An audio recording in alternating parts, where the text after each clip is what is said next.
नमस्कार, मैं नूपुर। गिलहरी एक छोटा सा जीव है, बहुत ही प्यारा, बहुत ही कोमल और शायद सभी लोग इनका दीदार किया होगा। क्योंकि पेड़ पर अक्सर ये देखने को मिलते हैं, छोटे से होते हैं, कभी इधर कभी उधर फुदकते रहते हैं। इन फुदकन भरी कहानियों में एक बहुत बड़ी चीजें हैं। अगर आपके घर में अगर कहीं से भी घूमते फिरते अगर गिलहरी आ जाए तो उसे भगाइएगा नहीं। जहां तक इस पर शोध किया गया है और देखा गया है कि गिलहरी कुछ शुभ समाचार लेकर आपके पास आती है तो उसे बिल्कुल फटकारिए नहीं, बिल्कुल भगाइए नहीं।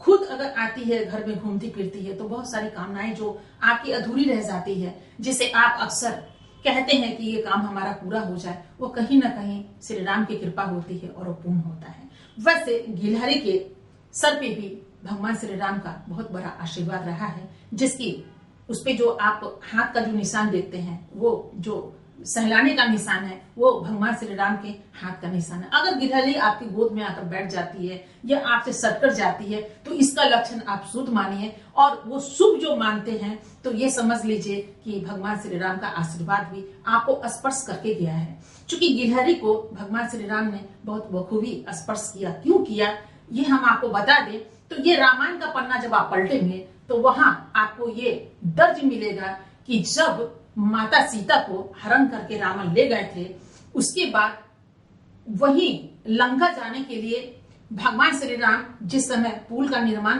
करवा रहे थे, उस समय पत्थर जितने भी उनके सैनिक थे, बंदर थे, अन्य भालू थे, अन्य जीव थे, जो वहां पे डाल करके उसे एक पुल का रूप दे रहे थे, उसमें गिलहरी का भी बहुत बड़ा सहयोग था। गिलहरी वही समुद्र के पास एक पेड़ पे बैठी थी और ये देख रही थी कि लोग जितने भी जीव हैं वो आ रहे हैं, पत्थर डाल रहे हैं और पुल का निर्माण हो रहा है और धीरे धीरे बढ़ता जा रहा है। ये भी खुदकती हुई नीचे उतर गई और सोची कि भगवान श्री राम के इस भूमिका में हम भी क्यों नहीं थोड़ा सा योगदान दे दें और सहयोग कर दे, ताकि इस पुल का निर्माण जल्द से जल्द हो जाए।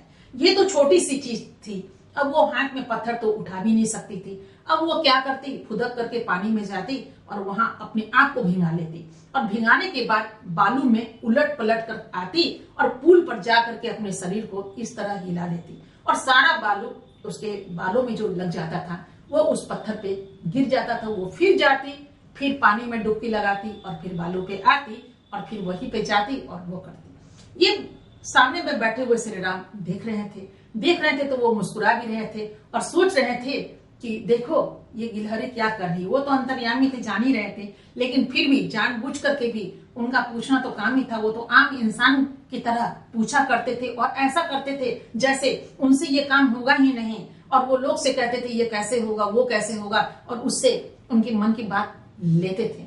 लेकिन यहीं पे जब वहां हनुमान थे, बहुत लोग वहां पे थे, वो पूछते हैं कि ए गिलहरी, तुम तो छोटी हो, तुम क्या कर रही हो यहाँ?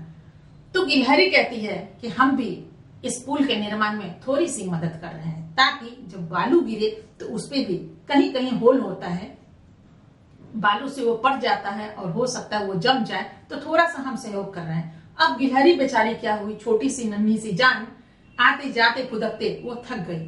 थकती हुई में भी वो कहीं रुकती फिर चलती। ऐसे ही वो फुदक कर जब जा रही थी तो भगवान श्री राम उसे गोद में उठा लिए और उठा करके उसे उसी हाथ के सहारे में स्पर्श किया और उसकी थकावट को दूर करने के लिए उसके जिस्म को सहलाया। आप जो गिलहरी के ऊपर जो उंगली के निशान देख रहे हैं वो किसी और नहीं, भगवान श्री राम के उंगली के निशान है। और उसके बाद वो बड़े ही प्रेम से श्री राम पूछते हैं कि तुम क्या कर रही थी?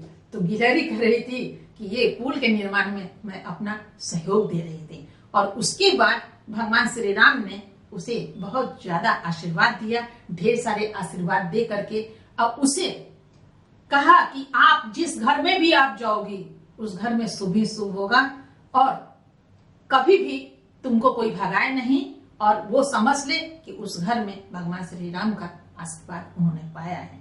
तो ऐसा दर्ज लिखा हुआ रामायण में, ऐसा बहुत जगह आपको सुनने को भी मिलेगा। गिलहरी को भी आप पहचानते होंगे, पहचानते नहीं होंगे तो नाम तो आपने सुना। सोशल मीडिया का जमाना है, आप उसे देख भी सकते हैं। गिलहरी कितनी बड़ी होती है, बहुत छोटी सी गिलहरी होती है, उसके पूंछ भी इतने लंबे होते हैं और उसका कलर भी ब्राउन टाइप का होता है, 2-3 कलर मिक्स होता है, जिसे आप देख सकते हैं बहुत ही हल्की होती है, पेड़ पर पाई जाती है। अगर आपके आसपास कोई पेड़ है तो खिड़की से, कभी दरवाजे से, कहीं ना कहीं से होकर के गिलहरी आपके घर में आए तो गिलहरी कभी क्षति करती नहीं है, बिल्कुल वो क्षति नहीं करेगी। आपके जिस्म से सटकर निकल जाए या आपके गोद पे आ जाए तो उसे कभी भगाइए नहीं, या वो आंगन में घर में घूमती हुई मिले तो समझ जाइए कुछ शुभ संकेत आपके घर में आने वाला है। तो फिर अगर ऐसा नहीं अभी तक भगा दिए हैं तो सबसे पहले क्षमा मांग लीजिए, क्योंकि आप अनजान थे इस बात से। और अगर आज जान गए हैं तो अगर गिलहरी दस्तक देती है तो बस हैप्पी हैप्पी हो जाइए और समझ जाइए श्री राम की कृपा आपके घर पे बरसी है।